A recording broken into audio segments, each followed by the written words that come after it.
ng buhay, mga minamahal na kapatid. Magandang buhay. Mabuting tao. Mapagpalang umaga sa lahat ng aking mga minamahal na kapatid sa Barangay Mag-asawang Sapa, Bayan ng Santa Maria, at higit sa lahat, lalawigan ng Bulacan. Palakpakan po ninyo ang inyong mga sarili. Siyempre, narito rin sa umagang ito ang ating mga kasangga. Di ba pag sinabing kasangga, kapatid, hanggang wakas. Yes or yes? Yes! Ang dito mga kapatid sa Angeles. Palakpakan natin ang Angeles. Nandito mga kapatid, siyempre ang Malolos. Ang kapatid sa Balagtas. Ang mga kapatid sa Mabalacat. Ayun.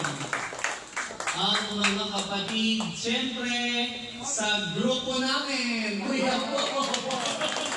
Salamat po.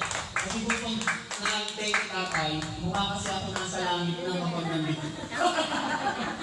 Kaya, yan, para kahit sa video, nakikita po ba? Alam kong maitim ako, boses lang ang pakinggan nila, at malalaman na nila kung ano ang ninanais niya mag-scopus sa Ebanghelyo ngayong umaga.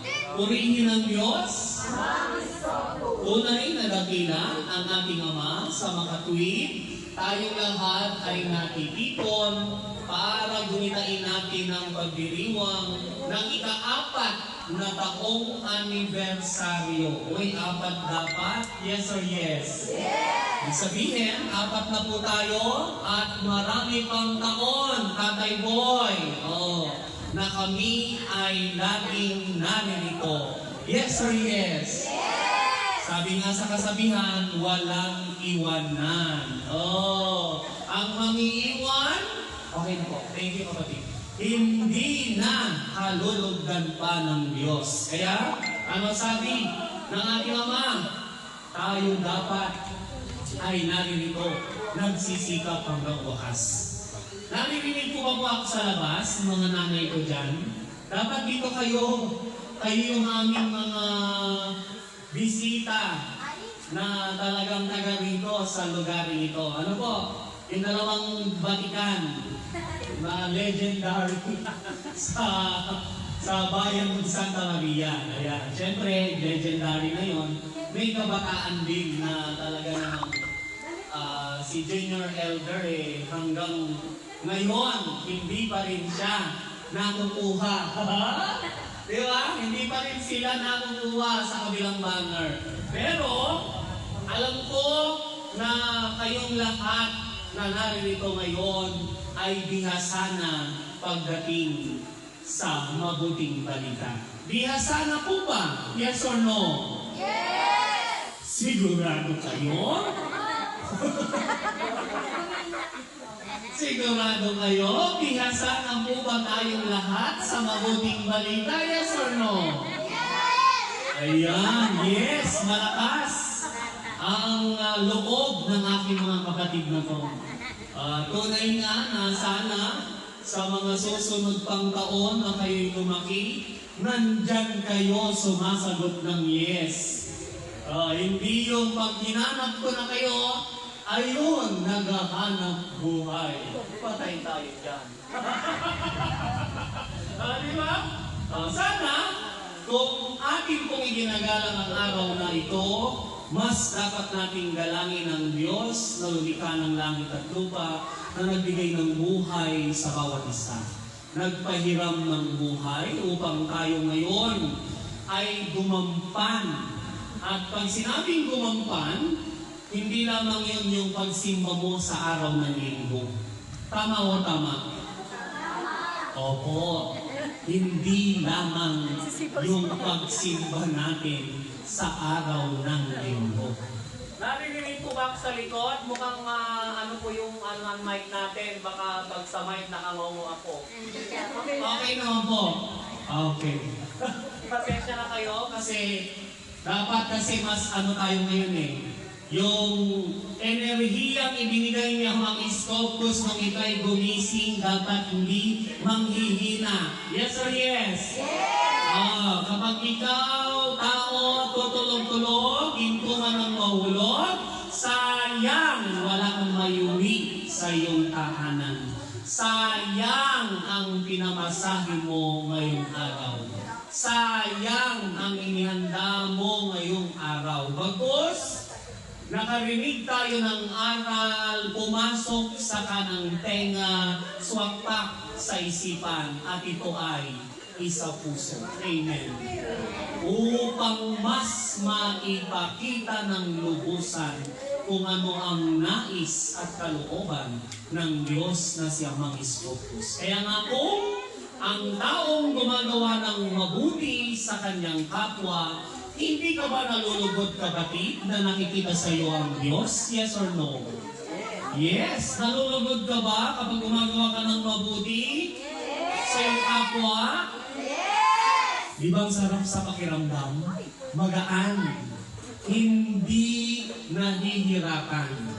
Kapag tumupad ka sa utos ng mga magulang, ang sarap sa pakiramdam, ang mga magulang nakangiti. Kahit hindi mo yan nakikita, sa loob-loob yan, sobrang ligaya. Kapag tayo ay merong o may ginawa sa ating ang kapatid, napakasarap sa pakiramdam na ito ay isa sa mga aral na tinanais niya mga Scopus na maisakatuparang lahat ng ating mga hiniram. Tayo ay hiniram, tayo ang pinalugdan, mapalad ang bawat isang sumusunod kay Amang Scopus. Napagtagumpayan niya na natanggapin ang pangalan. Opo, hindi po. Ano ang pangalan? O yun! Palakpakan natin ang ating kapatid. Yes!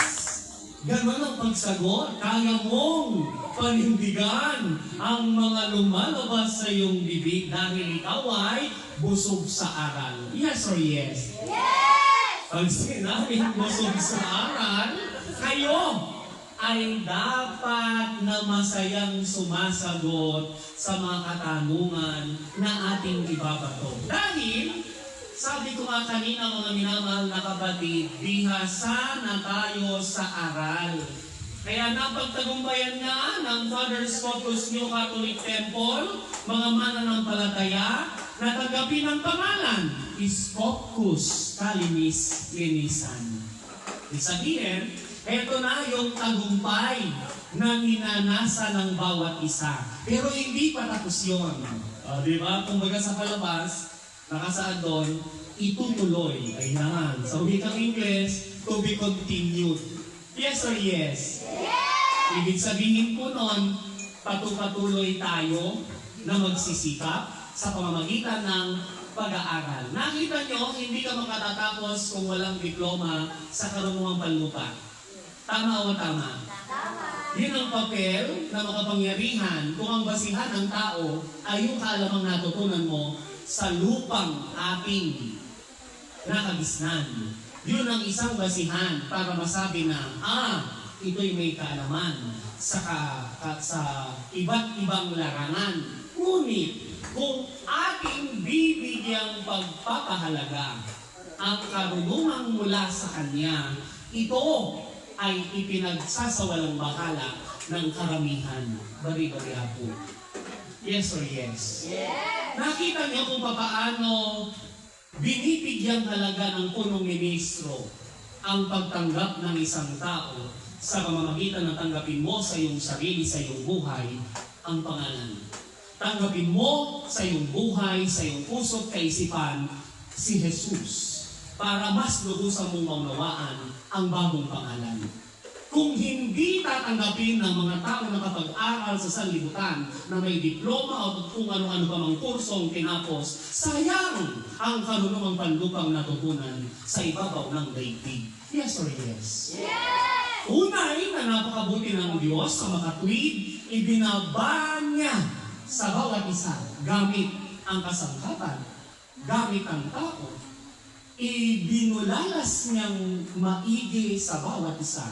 Tayong nakarinig at tumanggap ng pangalang Scopus, mas naisin po sana natin na alamin pa yung mga dapat at marapat na matutunan ng isang hinirang sa panahon natin ngayon. Kaya pag sinabi natin, bihasa na tayo, yes, alam na natin ang mga iba't ibang salita sa mabuting balita, pero ang tao, kulang pa rin tayo sa pamamagitan ng gawa. Amen. Doon madalas nagkukulang ang tao. Kaya tama ang sinabi sa aklat ng gawa. Sa gawa natin makikilala ang isang tao kung tunay na merong natutunan. Ngayon, sa umagang ito, hayaan ninyong basahin ko sa inyo ang handog ni Amang Scopus na biyayang banal at kalugod-lugod para sa ating kaluluwa. Salamat po.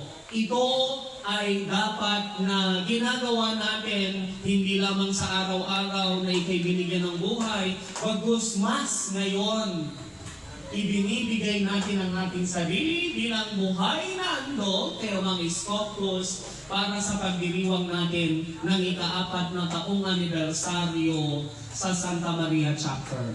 Ito ay pagpapalang ganap ni Ama dahil sa kabila ng tayo ay may sunod-sunod na mga programa sa ating kongregasyon. Ang mga kapatid sa Bulacan, di matitinag. Sabihin nyo nga, di kami matitinag. Di kami matitinag. Oh, very good. Di kayo matitinag kahit sunod-sunod. Ang mga, sabi nga ng ating ninong, gastusin. Ang gastos ka lang. Wow! Di ba? Gastos ka lang. Hinirang kami. Maglilingkod kami. Dahil yun ang dapat na maging isang kaisipan ng bawat isang na kay Amang Scopus. Palagpakan ninyo yung mga sarili. Mapalad ang bawat isa na sa loob ng ilang taon nating paglilingkod kay Ama, marami dito, loyalty na, meron dito mga baguhan. Ngunit ang bayan ng Santa Maria, ika-4 na taong anibersaryo, sinabi ko nga kanina, hindi lang to Tatay Boy at aking kumare na dito lang matatapos yung ika-4 na araw. Tuloy-tuloy po ito. Kaya huwag kayong magsasawa kaming patuloyin. Yes or yes? Yes! Yes! Huwag kayong magsasawa po at huwag kayong matitinag na maraming kapatid ang pupunta sa santuario at tahanan ni Amang Scopus sa Santa Maria. Yes or yes? Yes! Tunay na ang Diyos ay napakadakila. Ito pong ebanghelyo ay mula sa aklat ng 1 Korinto, ang kabanata ay 12. Ang talata ay 1 hanggang 31.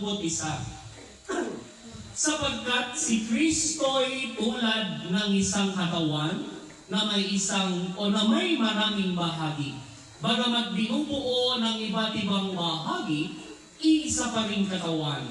Tayong lahat, maging Hudyo o Griego, alipin man o Malaya, ay binautismuhan sa isang Espiritu upang maging isang katawan. Tayong lahat ay pinainom ng isang Espiritu. Ang katawan ay binubuo ng maraming bahagi at hindi ng isang bahagi lamang. Kung sasabihin ng paa, hindi ako kamay, kaya hindi ako bahagi ng katawan. Hindi na nga ba ito bahagi ng katawan? Kung sabihin ng tenga, hindi ako mata, kaya hindi ako bahagi ng katawan. Hindi na nga ba ito bahagi ng katawan? Kung panay mata lamang ang buong katawan, paano ito makaririnig? Kung panay tainga lamang ang buong katawan, paano ito makaaamoy? Subalit inilagay ng Diyos ang bawat bahagi ng katawan ayon sa minabuti niya. Hindi maituturing na katawan kung ito'y isang bahagi lamang. Ngunit Kung totoo'y marami ang mga bahagi, ngunit iisang katawan. Kaya't hindi masasabi ng mata sa kamay, hindi kita kailangan. Ni ng ulo sa mga paa, hindi ko kayo kailangan.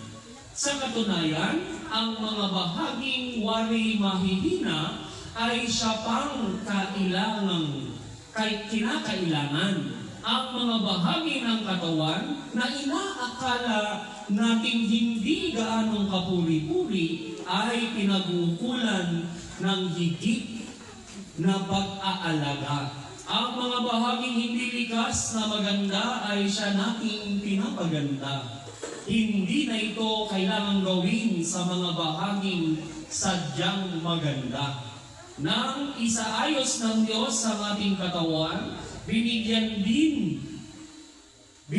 niya ng higit na karangalan ang mga bahaging di na gaanong marangal, upang hindi magkaroon ng inggitan at sa halip ang lahat ay magmalasakitan.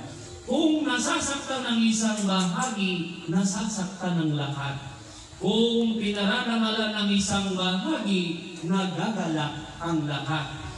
Kayo ng lahat ang isang katawan ni Kristo at bawat isa'y bahagi nito.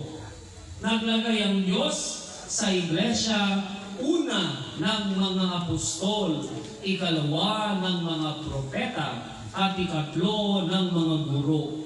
Naglagay rin siya ng mga gagawa ng mga kababalaghan, mga magpapagaling ng mga may sakit, mga tagatulong, mga tagapangasiwa, at mga magsasalita sa iba't ibang wika. Hindi lahat ay apostol, propeta o guro.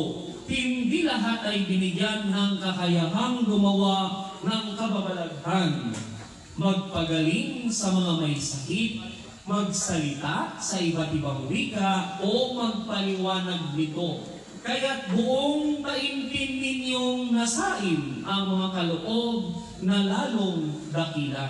At ngayon, ituturo ko sa inyo ang pinakamabuti sa lahat. Purihin ang Diyos.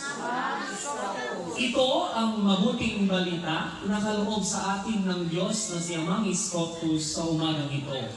Ang Ebanghelyo ay nabubuklod sa iba't ibang tao upang maging isang katawan kay Kristo. Binanggit natin kanina, ang kongregasyon ni Amang Scopus ay iisa ang katawan. Ibig sabihin, iisa ang ating pundasyon. At yun ay walang iba, kundi ang ating Diyos na sinasamba, Jesus ang Kristo kung kawain, na ngayon nagpakilala sa atin bilang Scopus. Tunay na tayo ay nabubuklod. Ibig sabihin, nagkakaisa sa isang layunin na tayo ay magpalaganap, hindi lamang ng aral o bagong pangalan, bagkus maipalaganap natin kung ano yung tunay na katuruan na dapat siyang mangibabaw sa daigdig. Yes, sabihin na natin, mga minamahal na kapatid,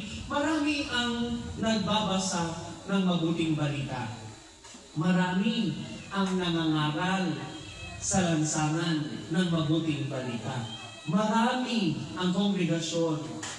Iisa ang sinisigaw, pangalan ng Diyos. Pero alin sa mga ito ang nagsasabi ng tunay na katuruan ng Diyos? Alin sa mga lugar o sekta ang magpapatunay na narito ang Diyos? Ngayon, sa ating mga tumanggap na pagtagumpayan mo, natanggapin sa iyong buhay ang pangalan. Hahayaan mo pa ba na ito ay hindi may pagpatuloy? Yes or no? Yes! No, hindi ba? Hahayaan mo ba na hindi ito magpatuloy? Hindi mo dapat hahayaan. Yes or yes? Tinanggap mo sa iyong buhay, sa iyong sarili, paano mo bibigyan halaga ang bagong pangalan. Napagtagumpayan natin mga minamahal na kapatid, ang daming pagsubok na ibinigay ng Diyos sa atin. Yes! Napagtagumpayan mo na ikaw ay binigyan ng mga santamakmak muling pagsubok. Yes! Pero hindi doon nagtatapos ang misyon ng isang lingkod ni Amang Scopus. Amen? Amen. Anong sabi sa aklat ng 1 Timoteo? Mula sa aklat ni 1 Timoteo chapter 5, ang mabuting lingkod ni Kristo Jesus. Ikaw ay magiging mabuting lingkod ni Kristo Jesus kung ituturo mo sa mga kapatid ang tagubiling ito. At habang itinuturo mo ito, dinudulutan mo rin ang iyong sarili ng pagkain espiritual na tunay na aral na sinusunod mo. Tanong, pinapakain po ba natin ang ating katawang laman? Yes or no? Ikaw ay isang mabuting lingkod kung iniingatan mo ang iyong katawang laman. Amen? Ano sabi? Gusto mong makita si Amang Scopus? Tanong! Wala ka namang ginagawang pagpapahalaga sa iyong katawan. Paano mo makikita pa si Ama? Yes or yes? Oh, hindi ka kumakain sa tamang oras. Oh, inaabuso mo ang katawan mo. Overpatik ka na. Trabaho, trabaho, trabaho. Yung mata mo, nakikita na yung peso sign. Pera, pera, pera. Ano nangyari sa katawan ni tao? Unti-unting nangihina, unti-unting napapabayaan. Dahil nasa isip, makatulong sa pamilya. Yes, ginagawa yun eh. Pagunahing layunin niya ng mga naghahanap buhay ang makapagbigay ng mga pangunahing kailangan ng aking sambahayan. Pero nakakalimot ka na alagaan ang iyong katawang laman. Amen. Ano sabi? Ikaw ay magiging mabuting lingkod ni Kristo Jesus kung itinuturo mo sa mga kapatid ang mga tagubilin ito. Ituro mo yan sa iyong sarili. Dahil sa ating magsisimula, minamahal na kapatid, ang kalamang mula sa Kanya at maaari mong maibulalas at may bahagi sa kapatid, ganito ang ninanais ng Diyos. Kaya nga sa isang katawan, maraming bahagi. Nakita mo, may mga kapatid dyan na patuloy tayong pinapalo. Patuloy tayong pinapaalalahanan. Yes or yes? Kasi nararamdaman nila, may kapatid ako na kailangan nating i-push. Sabihin nyo nga, push! Push! Huwag pull. Iba yun. Yung pull, hinihila natin pababa. Push tayo ng push, pataas. Para kung ikaw ay umuunlad, mas umuunlad ang bawat isa sa kongregasyon. Iisa ang katawan. Nakita nyo? Kapag sakit ng kalingkingan, tama ng buong katawan. Yes or yes? Yes! Oh, masakit yun. Sumakit ang ngipin mo, sis Mariano Garapon. May ugat din papunta sa brain. Oh, maghihina ka na. Hindi mo ko pwedeng kausapin.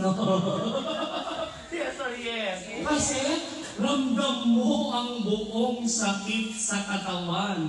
Ganon din tayo sa loob ng ministeryo at ilaw. Nakikita natin ang ating mga kapatid na patuloy na napakalakas sa pagdimisyon.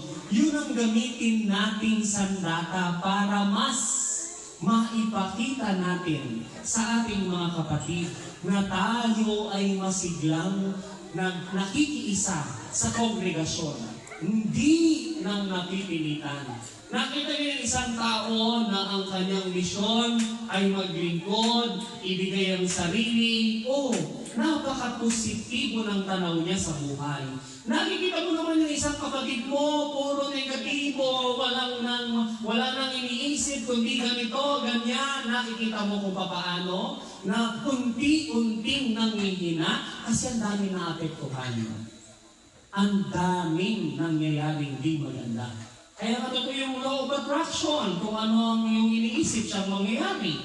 Totoo yun. Kung ang iniisip mo ay ang positibong tanaw na ikaw ay naririto sa loob ng ministeryo at ilaw, tinanggap mo ang pangalan, aba, tatanggapin mo rin ang pagsubok. Amen. Oo. Huwag kang magtaka na kayo mang-iskopus ka. Aba, pag sinabi na kayo mang-iskopus ang sandata natin, ito ay kung papaano mo pangahawakan yung salita na siyang magbibigay buhay sa bawat isa. At yung salitang iyon, tinanggap mo eh. Panindigan natin, mga minamahal na kapatid, na tayo ay isa sa mga hinirang, isa rin tayo sa katuwang ni Amang Iskopus para mas maipalaganap natin ang mabuting balita. Dumalo kayo nung anibersaryo, ika-6 na pong anibersaryo ng pagbaba ng Espiritu Santo. Yes or yes? Napakaganda ng aral na ibinaba ni Amang Iskopus sa kanang kamay, Brother Abraham, sa punong ministro. Ano ang susi ng langit? Ang susi ng langit ay isa sa makapangyarihang sandata ng mga lingkod ng Diyos. Para, nakita mo ba si San Pedro? Ang susi ng langit ay isang napakahalagang sandata ng bawat isang hinirang para maipaglaban mo ng lubusan kung ano yung tinanggap natin sa panahon ngayon. At yan ay kung papaano mo pinapahalagahan ang mabuting balita. Amen? Nabasa mo ang mabuting balita, pero ang tanong, ano na nagawa mo? Sa mga nabasa mo, marami ka na bang nagawa na mga aral na alalahanin mo sa iyong buhay na ipinagkaloob sa iyo ng Diyos na si Amang Iskopus? Marami na ba tayong sandata panlaban sa mga kalaban? Marami ang kalaban, iba-ibang uri ng kalaban ang iyong haharapin habang ikaw ay nabubuhay. Pero alam ko sa ating sarili na magiging handa tayo kung tunay tayong handa sa isip, sa salita, at sa gawa. Dahil kung salita ka lamang handa, ang sabi ni Ama, walang kabuluhan. Mas pangibabawan at naisin ng mga lingkod ng Diyos sa isang katawan ang isipan ng bawat isa. Sabi nga, kung gusto mo na ikaw ay magkaroon ng sapat na kaalaman, simulan mo sa iyong sarili na buksan mo ang mabuting balita. Hilingin mo kay Mang Iskopus kung ano ang mga nasa loob ng Ebanghelyong ito at ituro sa pamamagitan ng ating isipan upang mas lalo nating maunawaan ang kanyang habilin o mga aral. O maaari tayong magtanong sa ating mga kapatid na mga ministro, mga elder, kung tayo ay naguguluhan at hindi lubusang naunawaan yung aral. Pero sigurado ako, si Amang Iskopus, ibibigay niya yon sa pamamagitan ng ating isip. Ipauunawa niya sa ating lahat kung ano yung aral na ninanais nating malaman. At yung aral na yon na sandata, hindi lang natin susi ng langit, susi ito para mas makita kung sino ang tunay na mabuting lingkod. Pwede kang maging lingkod? Yes or yes? Yes! Kung nagsisimba ka sa araw ng linggo, lingkod ka ng Diyos. Pwede kang maging lingkod kung gumagawa ka ng inuutos sa iyo ng iyong nakakataas. Lingkod ka sa ganong pamamaraan. Pero ang nais ng Ebanghelyo sa mabuting balita sa aklat ng Timoteo, kailangan nating maging mabuti. Pag sinabing mabuting lingkod, ano yung mga inalimbawa sa atin ng pagiging mabuting lingkod?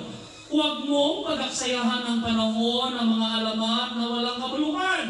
Sa halip, magsanay ka sa kabanalan. May mapapakinabangan sa pagsasanay ng katawan. Ngunit higit ang pakinabang sa pagsasanay sa kabanalan, sapagkat may pangako hindi lamang sa buhay na ito, kundi maging sa buhay na darating. Oh, ang sarap na marinig. Ano inaasam mo? Buhay na walang hanggan. Lagi nating naririnig yun. Ano gusto mo? Buhay na walang hanggan. Tanong, may gagawin ba tayo? Tanong, anong gagawin mo bilang isang lingkod?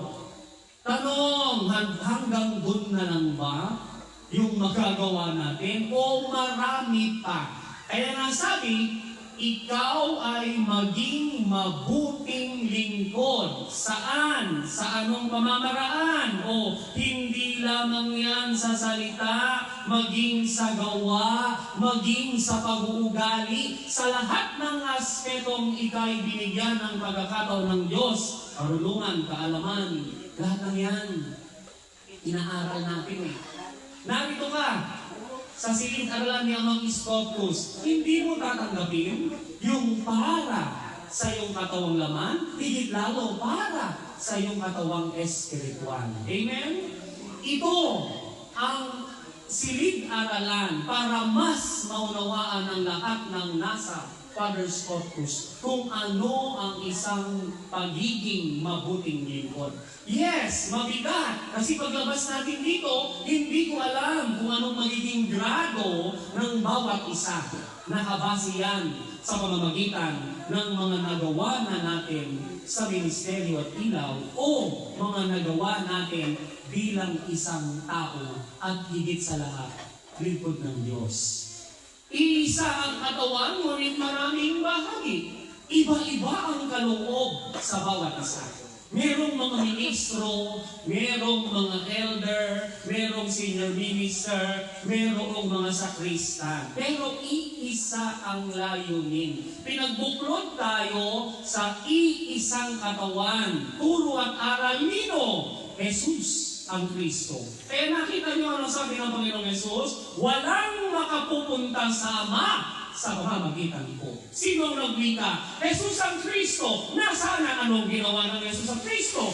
Buod labing isang batas panlinis. Nasaan ang pagkakataon na yung mga tao nasa labas ng sekta di tinatanggap salita ng Diyos? Ito ay bagay na kaloob sa ating mapalad ang Father's Corpus New Catholic Temple. Labing isang batas panlinis, buod na ginawa ng Panginoong Heso Kristo, ibinaba sa bansang Pilipinas, pero bakit ang ilay di tinatanggap? Sabihin, kulang sa aral, kulang pa tayo para masabi natin tayo ay isa sa mabuting lingkod ng Diyos. Hindi po ako galit, magpapaliwanag lang. Hindi ko alam bakit naging ganun ako. Mabuting lingkod ng Diyos. Dahil gusto ni Ama na tayo ay, ikapito, manatiling maamo. Di ba? Susi. Kung ang susi ng langit, meron tayong susi. Sa labing isang batas panlinis, nakita niyo kung paano? Kung ang kaharap mo, tuwa ko lang dito, lagi mo yung example yun. Kung kaharap mo ay tigre, magtutuon na rin ang tupa. Kaya ba? Kaya po ba magtutuon na rin ang tupa? Kaya naman! Diba? Paminsan-minsan. Pero nakalalaban tayo. Ang paglabag sa isa ay paglabag sa lahat. Ganon katindi yung aral na naririto sa kongregasyon. Pero masarap isipin na sa lahat ng lahi, sa lahat ng bansa, at tayo ay mapalad. Ito ang pagkakataon na masasabi natin ipinagmamalaki. Amen. Ipinagmamalaki ko na nakilala ko si Amang Scopus. Sabihin nyo ngayon, ipinagmamalaki ko na nakilala ko si Amang. Ba't parang kulang yung pansin kanton? Kanina sabi natin, ang sigla-sigla. Ba't parang kung kulang? Dapat ipinagmamalaki ko na nakilala ko si Amang Scopus. Diba? Pinagmamalaki mo dahil tayo ay mapalad dahil sa lahat ng mga aral na natutunan natin sa una at ikalawang misteryo, aral pa rin yun, pero mas tinuro sa atin ng Espiritu Santo kung ano yung tunay na kahulugan ng kanyang aral.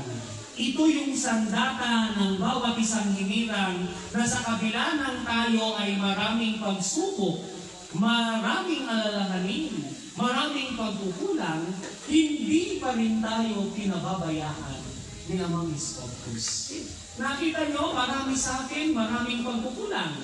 Pero ang Diyos, di tinitignan yon. Tinitignan ni Amang Iskopus kung ano ang iyong nasa puso at ano ang nasa isipan mo. Alam niya na ikaw ay nagpapatuloy na naglilingkod sa Kanya. At alam ni Amang Iskopus na ito ang isa sa mga bagay na imaibabalik natin sa Kanya sa lahat ng mga binibigay niyang biyaya sa bawat isa. Salamat sa buhay na kaloob natin, yay mula sa Diyos. Salamat sa tahanang ibinigay niya para tayo ay merong masilungan, kaloob ng Diyos yan. Salamat sa mga pagkain na sa pagkainan, kaloob pa rin niya yan. Ngayon, ito naman ang panahon para mas ibalik natin sa ating sarili kung ano yung dapat na maging isang lingkod. Ano kaya pa ang magagawa ko para mas maging isang mabuting lingkod ako ni Amang Iskopus? Marami kang magagawa. Simulan mo sa iyong sarili. Kaya may tagubilin ng Diyos para sa bawat isa. Kung binasa mo ang susi ng kalangitan, narito ang isa sa makabuluhang pagiging isang banal, ganap at kalugod-lugod sa Kanya. Kaya totoo yung sinasabi, hindi po kitang Father Scopus na kaputi, banal na! Mga minamahal na kapatid, kautusan yun iginagalang ng mga nasa kongregasyon kung ano ang napagkayarian at napagkasunduan sa isang kongregasyon. Basahin mo, unang tipan, ganito dapat manamit ang mga lingkod, yes or yes, ni mga ministro nasa mabuting balita, tapos kukontrahin mo, asan doon ang aral na natutunan mo sa Diyos. Kaya nga mabigat na kung hindi mo pa nababasa ang mabuting balita, kulang pa ang kalaman mo papunta sa langit. Amen?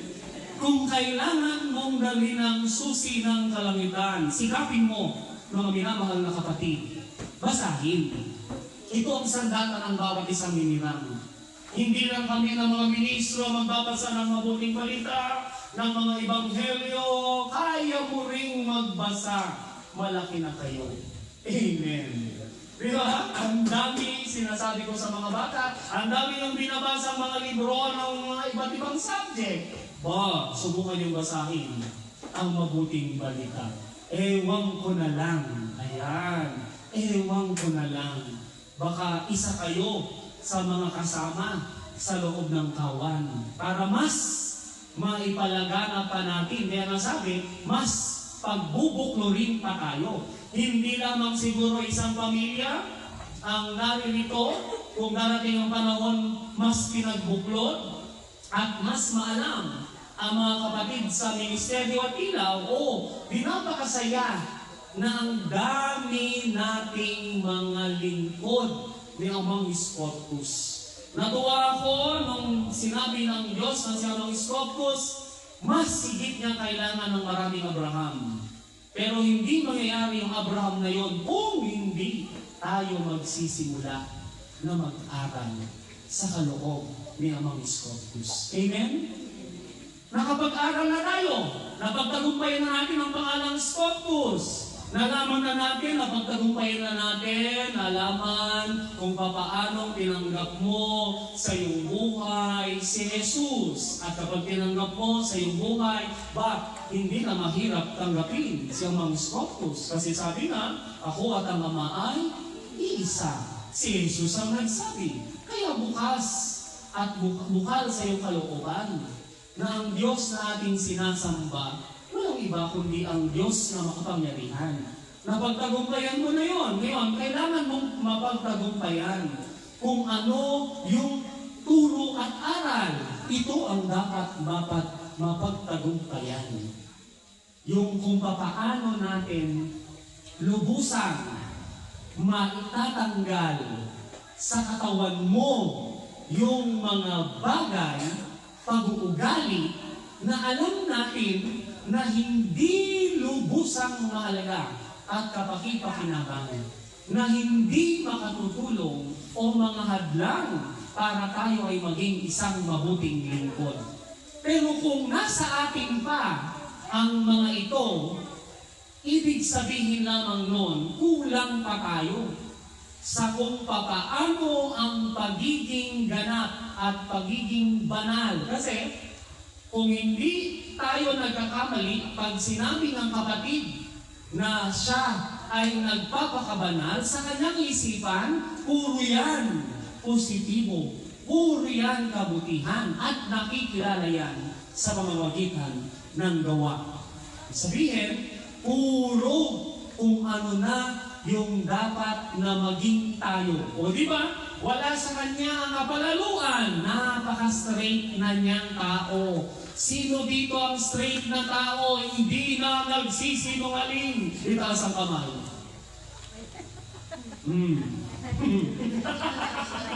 Diba? Ako nagsisinungaling. Paumanin po. Oh, di ba? Kayo nagsisinungaling. Paumanin po. Konsensya na po. Diba? Sino dito yung talagang matatawag na natin na nasa kanya na yung pagiging banal? Oh, pero mapalad tayo. Diba? Kahit na tayo ay may sins of passion. Ayan. Kasalanan na naman na pa namin sa ating mga ninuno. Tapos ngayon, yung kasalanan natin pag pinag-uusapan ay damdamin. Ayan. Kasi pag sin of passion ang pinag-uusapan, damdamin ang tinutukoy ko. Pero kapag yung bugso ng damdamin ang umiral, na-crack na yung 11 batas paglilibis. Totoo. Kasi nawala na yung ginawa natin na pamamaraan. Magbabalik ka muli ngayon sa simula. Para mas lalo pa nating maunawaan na nakita nyo kung papaano ang pagiging Kristo na sinasabi lang ng ating labi. Tayo ngayon ang magiging Kristo. Kristo ako, Kristo ako. Pag sinabing Kristo, dapat nagsayo yun mula ulo hanggang paa. Mula isip, puso, pananalita, lumalabas sa bibig. Diba? Yun po yung isang aral na mabigat na responsibilidad na nakaatang, hindi lamang sa amin, maging sa bawat isa. Iba-iba po yung kaloob. Hindi naman kami magiging makabuluhan kung wala mananampalataya. Ay sino kaharap namin? Kami-kami lang?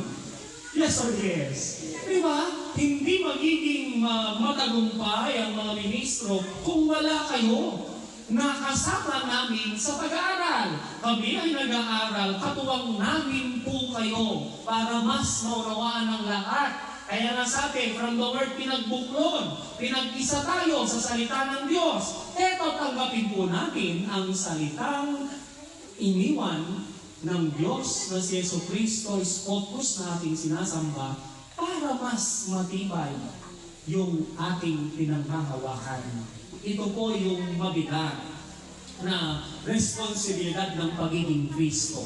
Kaya na pag sinabing Kristo, Kristo ka sa lahat ng oras, sa lahat ng gawain, sa lahat ng pagkakataon. Hindi Kristo lang tayo sa araw ng linggo. Pwede mo bang sabihin, Kristo ka lang sa araw ng linggo dahil nakaputi ka? Dahil may hawak kang mabuting balita o Biblia? Hindi. Kristo kang matatawag kung nasa atin na yung tunay na kaalaman at karunungan mula sa Kanya. Napakain mo ang iyong katawang laman. Yes. Iningatan mo yan para mas lalo mong maunawaan kung ano yung tunay na aral. Ngayon, sikapin din natin na tuwing araw ng pagtitipon, mas marami tayong matutunan dahil pinahalagaan natin yung ating katawang espiritual. Ito yung ating kaluluwa.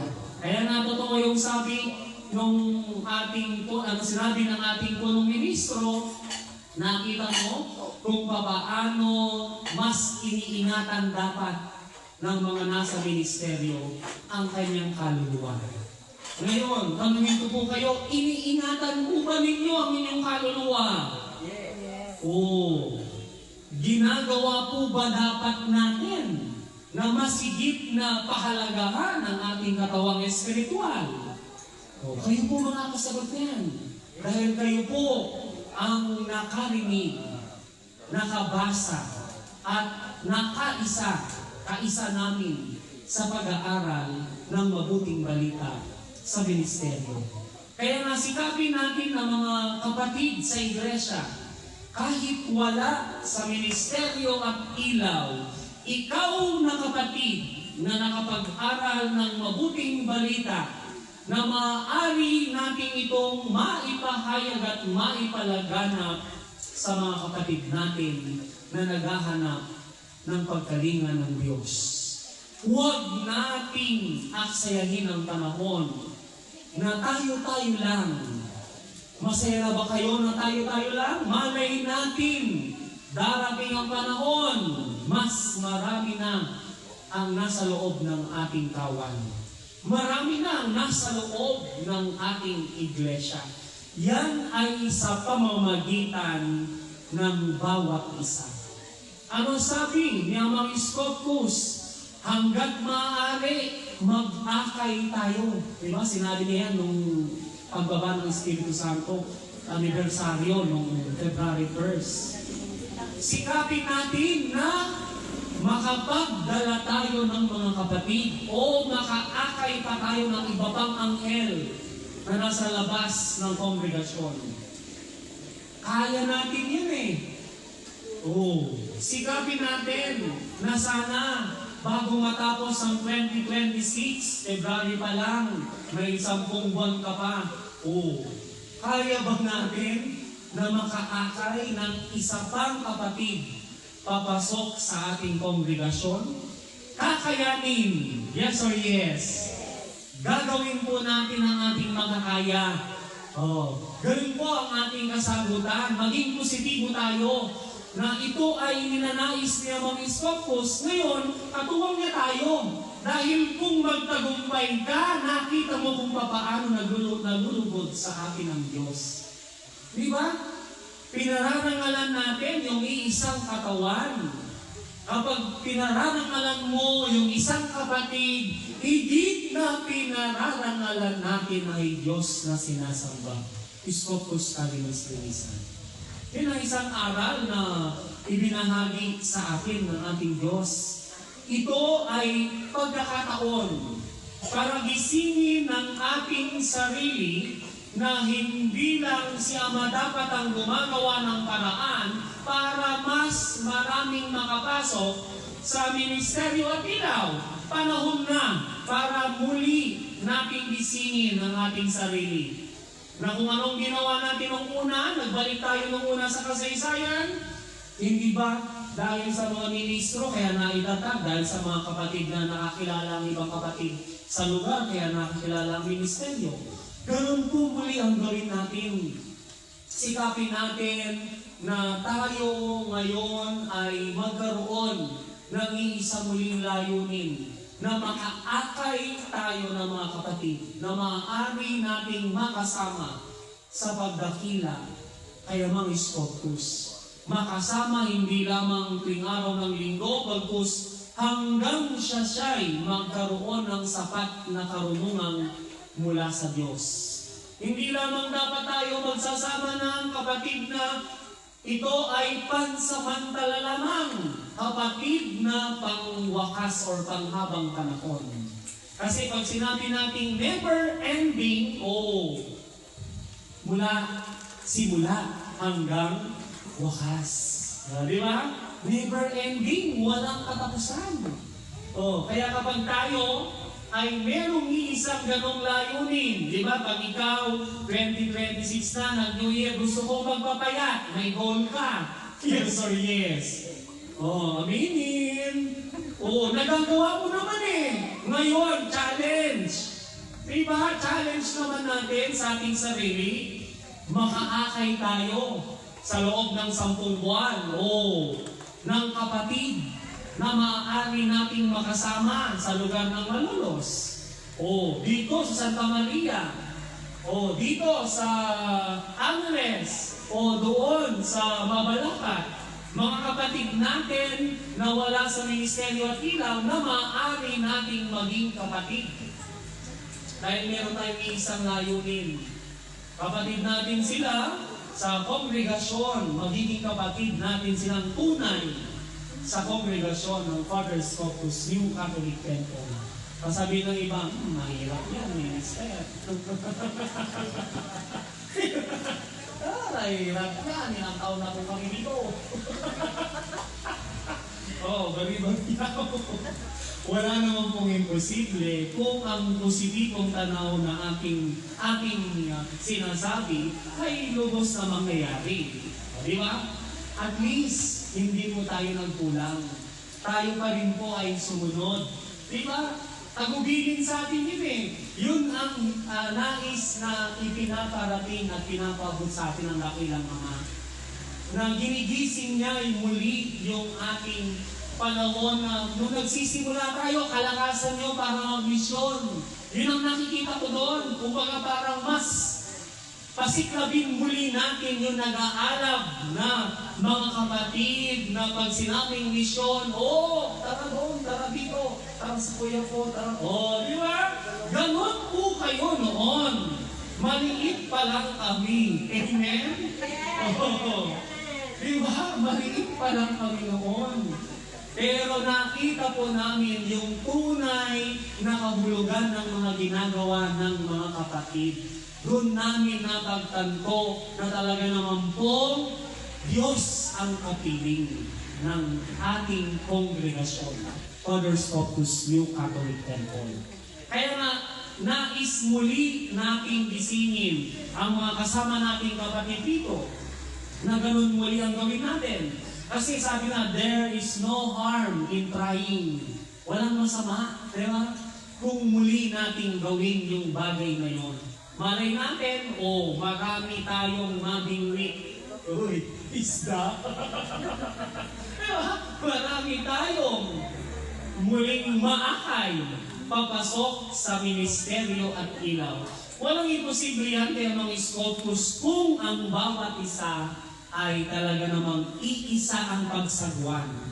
Anong ibig sabihin natin? Kung iba-iba ang pagsagwan ng bawat isa, di tayo makakarating sa paroroonan. Kasi may magmamagaling dito sa kanan, dito sa kaliwa, doon sa harap, sa talikod. Lahat kayo may hawak na pagsagwan. Sa tingin nyo, makakarating tayo? Hindi po! Pero kung ang isa na magsasagwan at iisa ang agod ng pagsagwan, nakita niyo kung paano? Madali tayong makakarating sa paroroonan. Amen? Amen. Yes! Yun ang layunin ng Father's Focus New Catholic Temple. Hindi tayo pinagbuklod para magsari-sarili. Kami mag-mission kami sa kuya ko. Kami mag-mission sa ganito. Ipaalam po natin, di po ba? Kaya natin gawin yon, pero sikapin natin na makasama ang ating mga kapatid. Kaya nabibilib ako pag sinabing Bulacan, mga kapatid dito, kasi yung mga yan, pag sinabing misyon, check yan, check na check. Kasi pag sinabing misyon ng mga yan, saksi po ako sa mga pinagagawa nila sa misyon. Kasi pag sinabi, dati mga taga-Bulacan, check! Isang sasakyan yan sigurado. Dati nga ilang sasakyan sila 3. 2, 3. Totoo po yun. Kaya nga po marinig na mga wala sa kapatid natin dito, sila yung halimbawa na kapag sinabing merong iisang sagwan, nasa isang vision sila. Palakpakan natin ang ating mga kapatid. Diba? Karangalan yun ng Father's Focus New Catholic Temple dahil marami tayong mga kapatid na iisa ang ninanais. At ito ay kung paano maparami ang ating mga kapatid sa loob ng ministeryo. At kung tayo ay gano'n ang ating pag-iisip, simula na tayo sa pagpapakabanal kasi nais na natin na talaga namang ito na yung pagkakataon para mas mangibabaw. Ayan. Para mas bigyang halaga kung ano ang kaloob at ninanais niya mga Scorpios. Kaya nga nung ginamit muli ang kasangkapan, binigyan muli niya tayo ng paalala. Binigyan niya tayo ng paalalang mag-iiwan sa ating isipan na panahon na para huwag ka nang humiwalay pa. Kasi kung ang iniisip ko ngayon, 60 years na, pahinga muna ako, Red, pahinga muna ako, Ama. Kasi naka 60 years na ako, sa service ba? Walang ganoon. Ang mga kapatid na natin na ilang taon na sa ministeryo at ilaw, tuloy-tuloy pa rin, yes or yes, hanggang sa ikamatay na nila. Meron po tayo mga kapatid ganon, hanggang sa ikamatay na nila. Pero namatay silang naglilingkod kay mga Scorpios. Namatay silang naglilingkod at talaga namang nasa Father Scorpius New Catholic Temple. At yun ang mangyayari sa atin. Dahil tayo ay nasa loob na ng ministeryo at ilaw, inilaan na natin ang ating buhay kay Ama. Kaya nga tayo ngayon ay nagpapatuloy. Pero ayaw pa natin mawala. Yes or yes? Yes. Oh, gusto mo na bang mauna?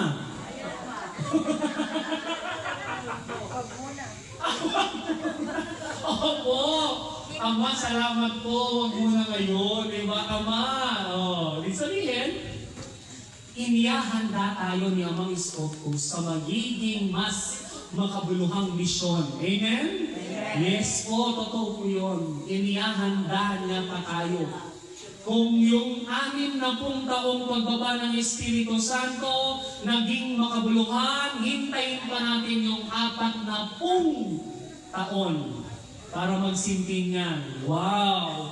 Next year, 61 na o 39 na lang.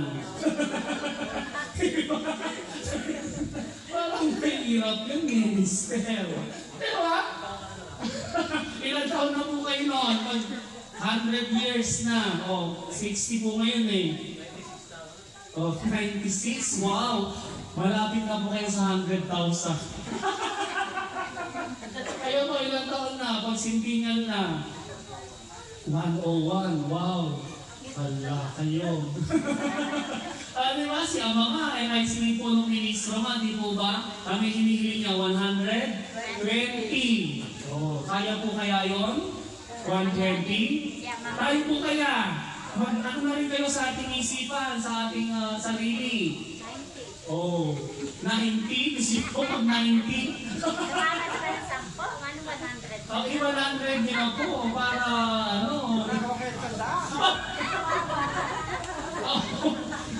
isang daan po natin. Makabuluhan po yun. O, magbibiyayaan pa ang ating sambahayan. Okay, ibig sabihin, isin po ay paalala sa bawat isang mga hinirang.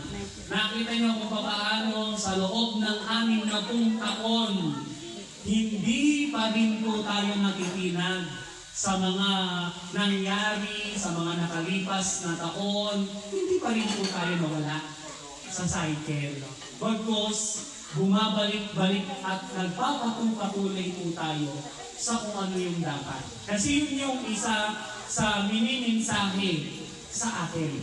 Kung papaano tayo merong iisang puso para sa misyon. At ang puso ito ay kaloob sa atin ng Diyos na si Amang Scorpius. Na meron tayong mga ninanais na mangyayari sa ating sarili, hindi lalo may ninanais tayong mangyari sa loob ng ministeryo. Kaya nga lang, kahit na tayo ay merong pagkakaiba-iba, nakita niyo naman kung paano ang mga tao ay naiiba-iba sa iba't ibang tanaw.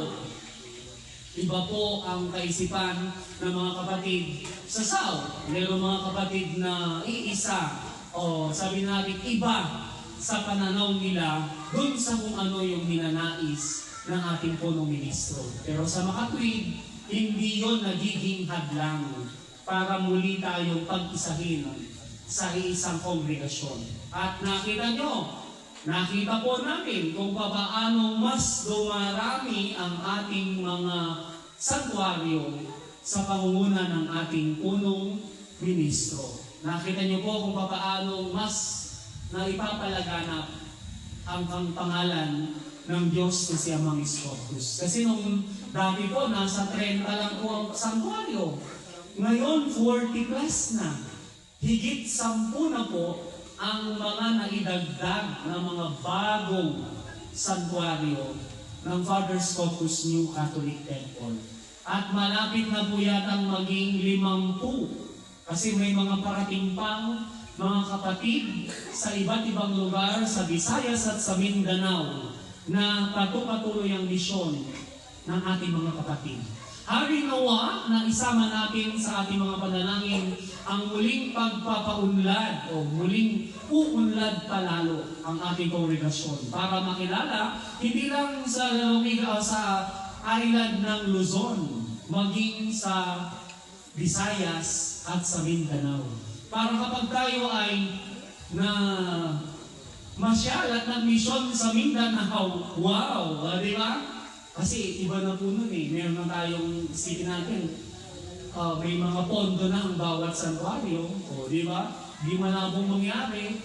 Pag ipinagkaloob na ni Amang Scopus yung biyayang bawat santuaryo, may sarili ng mga ano yan. Pondo. Wow! O, di madali na lang ang biyahe papuntang Visayas. Madali na lang ang biyahe papuntang Mindanao. Pero ngayon, iisa pa rin po tayo sa pakikipagtulungan sa ating mga kapatid, higit lalo sa punong ministro. Kaya nga, yung tulong-tulungan system na naitatag simula noon, patuloy pa rin pong dapat na ginagawa natin. Kasi doon po tayo talaga nagkakaisa. Nakita niyo kung paano 60 years, Father Scopus New Catholic Temple, wala po tayong ibang pondo bagkus doon sa tulungan system, yes or yes? Diba? Wala po tayong ibang pondo kundi doon sa voluntaryong pagbibigay tulong ng mga kapatid. Kaya huwag kayong mainggit kung sila ay merong ganoong sistema na yan ay aral pa sa ikalawang misteryo. Naigalang natin, yes. Pero, gayon pa man, nakita niyo kung paano ang ating kongregasyon ay nakatayo pa rin. Dahil 60 taon na nang bumaba ang Espiritu Santo, mas umunlad pa rin ang bawat santuaryo. Kasi kung 60 years pa rin at 20, 10 pa lang ang ating mga santuaryo, kulang pa doon. Pero nakita niyo kung paano, 60 years na, nasa 40 plus na po ang ating mga santuaryo. Ibig sabihin na ba, talagang hinahabol ng punong ministro na dumami ang mga santuaryo. Malay natin, magkaroon tayo sa ibang lugar. Magkaroon tayo ng mga panibagong sipol na ministeryo at ilaw, santuaryo, na sa pamamagitan natin, nagkaroon tayo ng ganoong pagkakataon para mas marami pa tayong mapuntahan. Hindi lang sa Santa Maria, hindi lang sa Quiapo, hindi lang sa Mabalacat. Yung sinabi mo dito sa kapatid natin sa Pandi, okay lang yun. Meron pa sigurong kaloob si Amang Scopus para doon sa ating mga lugar na pwede pa nating mapuntahan. Kasi 60 years na tayo, mga minamahal na kapatid, we are waiting for 40 years. Sa 40 years na inaantay natin yon, sana malampasan yung 50 mahigit na santuaryo na itatatag dito sa loob ng ating ministeryo at ilaw. At ito ay mga pagkakataong ninanasan ng bawat isa. Dinadalangin natin na darating ang panahon na mas marami pa tayong mga kapatid na makakasama natin sa bawat santuaryo. Kaya nga tayong lahat na nandito sa lugar ng Santa Maria, mapalad ang mga kapatid na hindi nagsasawa. Yan. Kasi pag sinabi kasing sawa na kami, hala, kulang pa. Nangihina ka pa pag ano, di ba? Pag sinabing sawa na kami, sabihin nun, parang umaayaw ka na. Ayan. Ibig sabihin, pag sinabi natin na patuloy tayo na maglilingkod kay mga Scopus, yes, isinasantabi natin kung ano man ang sinasabi ng ibang tao. Bagkus, andun tayo sa kung ano yung dapat na aral at dapat na matututunan natin mula kay mga Scopus. At narito tayo para ganapin natin ang pagdiriwang ng pagkatatatag ng santuario sa Santa Maria. At kaisa tayo sa hangarin ng Father Scopus New Catholic Temple na mas mapaunlad natin ang ating kongregasyon sa pamamagitan ng pagtutulong-tulungan ng bawat isang kapatid. Purihin ng Diyos. Ito ang pagkakataon para mas ating pahalagahan ang mga aral na iniwan sa atin ng Diyos na siya mga Scopus, at ito rin yung mga aral na talaga namang madadala natin kahit saan tayo magpunta. Alam ko po na pag sinabing mga lingkod niya mga Scopus, ang aral na ating naririnig mula noon hanggang ngayon, aral pa rin na dala-dala natin kahit saan tayo magpunta. Kasi kung nagiging matatag ang ating pananampalataya, ibig sabihin, ito ay lumilikha ng pusong mapagpasalamat. Kasi tayo ay nananatili sa aral at turo ng Panginoong Jesucristo. At yun ang mga bagay na pilit nating hindi nakakaligtaan. Bagkus ito po ay lagi pinapaalala sa atin. Ito ang mabuting balitang kaloob sa atin ng dakilang Ama. Tinanihan ko po lahat ay tumayo. Itaas ang mga kamay at sabay-sabay tayong dumalangin kay Mang Scopus. Dakila naming Ama, Diyos na makapangyarihan, kami po ay nagpupuri, nagpapasalamat. Naghahandog ng mga awitin para sa pagdiriwang po namin ng ika-4 na taong anibersaryo ng pagkatatag ng Ministeryo at Ilaw dito sa lugarin ng Barangay Mag-asawang Sapa, Bayan ng Santa Maria, Lalawigan ng Bulacan. O Diyos sa mga Scopus, kami po ay nagpapasalamat sa biyayang handog na buhay, biyayang kaloob mo sa bawat isa, higit lalo ang Ebanghelyong aming natutunan sa oras at araw na ito. Nawa itong salita mo ay aming panghawakang mabuti upang mas lalo po naming magampanan ang mga tungkuling nakaatang sa aming mga balikat, at ito po ay lagi naming daladala para sa aming pang-araw-araw na pamumuhay. Kami po ay nagpapasalamat sa lahat ng mga handog mo sa aming biyaya at pagpapala, gamay at pamamatnubay, na patuloy mo po kaming iniingatan sa bawat sandali ng aming buhay.